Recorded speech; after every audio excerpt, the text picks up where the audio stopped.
ಹಾಲು ಆ ಕಡೆ ಕುತ್ಕೊ. ಲೋ ಸೀಟ್ ಬೆಲ್ಟ್ ಹಾಕೊಳ್ಳೋ, ಸೇಫ್ಟಿ ಇಂಪಾರ್ಟೆಂಟ್ ಮಗ. ಮಗ ನೀ ಕಾರ್ ಚೆನ್ನಾಗಿ ಓಡಿಸ್ತೀನಿ. ಯಾವ ಸೇಫ್? ತುಂಬಾ ದಿನ ಆದ್ಮೇಲೆ ನಮ್ಮ ಹುಡುಗಿನ ಮೀಟ್ ಮಾಡಕ್ ಹೋಯ್ತಾ ಇದೀನಿ ಮಗ. ಓ ಮೈಸೂರ್ಗೆ ಬರೀ ಮೀಟ್ ಮಾಡಕ್ಕೆ ಡೇಟ್ ಮಾಡಕ್ಕೆ ಇನ್ನೆಲ್ಲ ಹೋಯ್ತೀವಿ. ನಾನು ಈ ಶರ್ಟ್ ಎಲ್ಲ ಅವಳೆ ಕೊಡ್ಸಿರೋದು, ಶರ್ಟು ಪ್ಯಾಂಟು ಎಲ್ಲ ಕೊಡಿಸ್ತಾಳೆ. ಕೇಳ್ದ ಕಾಸು ಕೊಡ್ತಾಳ ಮಗ. ಇದು ನಿಮ್ ಹುಡುಗಿ ಫ್ರೆಂಡ್ ನಂಗೆ ಸ್ವಲ್ಪ ಪರಿಚಯ ಮಾಡಿಸ್ಕೊಡ.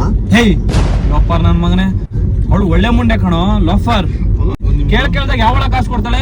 ಮೊನ್ನೆ ನಿಮ್ ಹುಡುಗಿ ಪಂಕಜ, ಅವಳು ಕೇಳ್ದಾಗ 500 ರೂಪಾಯಿ ಹಾಕೊಂಡು ನಿನ್ನ ಹತ್ರ 1000 ರೂಪಾಯಿ ಇಸ್ಕೊಂಡ್ ಕಳ್ಸಿದ್ಲು. ನಮ್ ಹುಡುಗಿ ಕೇಳ್ದ ಕಾಸು ಹಾಕ್ತಾಳೆ, ಕೇಳ್ದ ಬಟ್ಟೆ ಕೊಡಿಸ್ತಾಳೆ. ಇಂಥ ಜಾಕ್ ಹೋಗ್ಬೇಕು ಅಂದ್ರೆ ರ್ಯಾಪಿಡೋ ಬುಕ್ ಮಾಡ್ತಾಳೆ ಗೊತ್ತಾ? ಪುಣ್ಯ ಮಾಡಿದಾರೆ ಕಣ. ಅದೇ ಲವ್ ಮಾಡೋದು ನಿಜ, ಲವ್ ಮಾಡ್ರ ನೀವು. ಇವಾಗ ಹೋಗ್ತಾ ಇದೀನಿ ಅಲ್ಲಿಗೆ, ಅವಳು ನೋಡ್ಕೊಂಡು ಬರೋಣ. ಅವ್ರ ಅಮ್ಮ ಏನೋ ಊಟ ತಿಂತೀರೇನೋ ಅಂದ್ರೆ ಬಗ ಅಂತೆಲ್ಲ ತಿನ್ರಿ, ಸ್ವಲ್ಪ ಡೀಸೆಂಟ್ ಆಗಿ ಸ್ಪೂನ್ ಅಲ್ಲಿ ತಿನ್ರಿ. ಜಾಬ್ಗೆ ಚಾಕ್ಲೇಟ್